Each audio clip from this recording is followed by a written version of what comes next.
Hey, Hazard from Hazard Reviews is here, and today we are reviewing The Bad Guys, Dreamworks Animation's latest film, based on the Scholastic book series of the same name.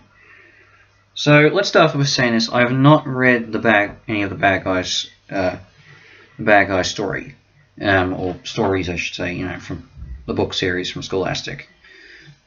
In fact, I don't know if they were around when I was in primary school or all that, but no, they were never on my agenda compared to, say, Captain Underpants. With that said, when Dreamworks making this, considering the success of Captain Underpants, I thought it was a good fit. But even then, the premise of this just sounded like a typical Dreamworks movie to me.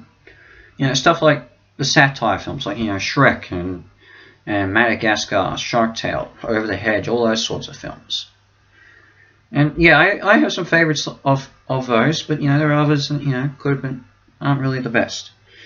With that said, and even the trailer, for a bud, compared this range mostly on the could look a bit on the cheapest side of Dreamworks, but it was a very unique animation style to give it credit. But going into it, now originally I wasn't so sure if I would see it in theaters, but then lo and behold, this film has managed to get quite a good rap on Rotten Tomatoes, 94%. It's the first time a DreamWorks movie has reached the 99% mark since the last of the How to Train Your Dragon films, The Hidden World. So I'm impressed. And you know what? Overall, I think this is definitely DreamWorks' best film since Hidden World, easily. So what's the premise? Well, okay, the premise is basically as what you think. In a world that humans and animals coexist, there is a group of anthropomorphic animals known as the Bad Guys, a gang of misfits of vicious animals who go on heists to steal a bunch of stuff. There's Mr. Wolf, who's the leader, Mr. Snake, Mr. Piranha, Mr. Shark, and Mr. Tarantula. All of who have names, code names that they use while going around. With that said, now while they enjoy their success, the recently elected governor has called them out for being just a bunch of small-time criminals and nothing really big. So they attempt to go for the biggest heist of them all, which no criminal has ever attempted before, has managed to succeed. It's the only a good guy's trophy, basically. A trophy that celebrates the nicest person in the world, in the city. Eventually, and unfortunately their plan fails, and in a way to avoid them getting arrested, the wolf convinces the recipient to teach them how to be good in order for them to steal the trophy at another point. But eventually, Mr. Wolf changes, a view of things start to change, and eventually starts to feel like he wants to be more of a good guy than a bad guy, which puts him at odds a bit with his teammates, with his gang. So I think you can basically tell where this is going to go. But with that said, honestly, it ends up working pretty well. I knew, even though there are some problems with it, what I think works for this is the characters and the voice acting, in my eyes. The characters are all really likable. You understand their motives. You love their friendship they have with each other. This is probably DreamWorks. DreamWorks always had a good thing when it comes to the relationships between certain characters of their films, and these 5 characters all respect each other and have good camaraderie with them. And the voice acting is all pretty good. Sam Rockwell is really good as Mr. Wolf. He is great. But also Mark Maron as Mr. Snake, Anthony Ramos as Mr. Piranha, Craig Robinson as Mr. Shark, and Awkwafina, who I will admit I did give a bit of flack on. I wasn't too impressed with her performances in Raya in The Last Dragon and Shang-Chi and the Legend of Ten Rings last year, but she completely won me over as Mr. Tarantula. She was great. And, the animation itself is actually pretty good. It's a unique new style for DreamWorks, which they're going to carry over a bit to Puss in Boots: The Last Wish later this year, which I am definitely seeing, and seeing the trailer, it seems pretty good. And I love the style. It feels like you're in, quite a more kid-friendly GTA world or an animated world of like Free Guy.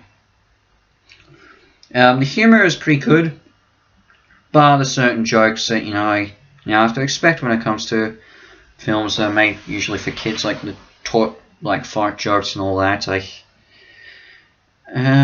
I'm just getting desensitized to that, but I'm not going to be too critical. I love the climax, and I love the times where the team playing, where the bad guys playing out their heists. They're some of my favorite moments. I really enjoyed it. They're great. The climax and heist scenes are perfect. The action scenes in general, really good. I guess that gives more praise to the animation, which I'm glad. So, what are my problems? Well, as I said, with the exception of certain jokes that I'm not a big fan of. First off, I'm a bit confused with the setting. They don't explain how how this world of humans and animals coexist. I just want a bit of an explanation. Just a bit of that. And then there's the main villain in this, and I'm not going to reveal who he is, what he looks like, but I reviewed Hoodwinked earlier this year, and he's basically a carbon copy of the whole reveal of the villain Hoodwinked in my eyes. I just can't really, and I love Boingo in Hoodwinked. He is great, but even then, this guy, he's just basically Boingo again. And even then, his voice actor sounds an awful lot like Andy Dick's portrayal as Boingo. Just saying. But with that said, The Bad Guys is a really good film, and I'm glad to see DreamWorks actually release a good one in theaters that critics seem to enjoy a lot. Considering how their last couple of films have went to me since Hidden World. Abominable is pretty good. It does have but it does have its fair share of critics who are not too much of a big fan. But Trolls World Tour, Crude's New Age, Spirit Untamed, and The Boss Baby Family Business weren't all really good films, or weren't overly successful. I didn't mind Crude's New Age, and when I reviewed Spirit Untamed last year, I thought it was alright, but even then I still could see it was a very, very flawed movie.